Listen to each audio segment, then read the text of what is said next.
Sa iba pang ulat, mga cancer patients lumahok sa Dragon Boat Challenge sa Amerika. Sa dami ng may sakit na cancer, malaking tulong sa kanila ang pagkakaroon ng ganitong uri ng sports. Alamin natin ang detalye mula sa aming kasama, si Jackie Sai. Isa sa 8 kababaihan sa mundo ay nagkakaroon ng sakit na breast cancer at hinaharap nila ito ng buong tapang. Sa Amerika, bawat araw may 527 kababaihan ang nadadiagnose ng sakit na ito. 125 naman ang naitala sa United Kingdom. Nangunguna naman sa Asia ang Pilipinas sa pagkakaroon ng breast cancer kung saan 3 sa 100 Pilipina ang nadadiagnose bago umabot sa edad na 75. At isa naman sa 100 na ito ang namamatay.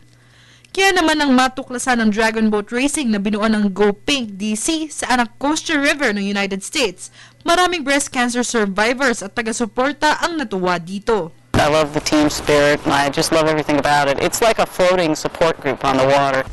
It's sort of an easy entry sport because in the same boat, people at different levels can be doing the same sport.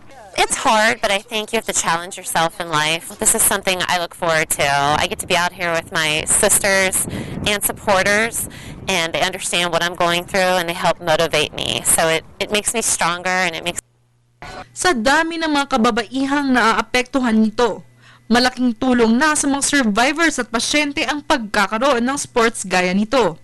I'm sure it's in the multiples of hundreds. There must be 300, 400 teams around the world. Well, when I'm paddling, it helps with my lymphedema, which is swelling of the lymphatic fluid. When you have a mastectomy, sometimes you wind up with this condition. We have many paddlers that wear compression sleeves. Nagtipon-tipon din ang iba't ibang grupo ng may karamdamang ito para magbigay pugay sa mga pumanaw na kasamahan sa pamamagitan ng pag-aalay ng pink carnation flower. Maraming maganda at malulungkot na pinagsasamahan ang mga survivors, patients, and supporters ng breast cancer. Unfortunately, that is a sad part of having a team of breast cancer survivors. One who passed away several years ago, and another one this past January. She had been with us for a year. We earned 2 silver medals, one in the 250 meter and one in the 500 meter. Ang mga kababaihang nagsama-sama na, parang magkakapatid na ang turingan, mga kasama sa laban ng mabangis na karamdamang breast cancer.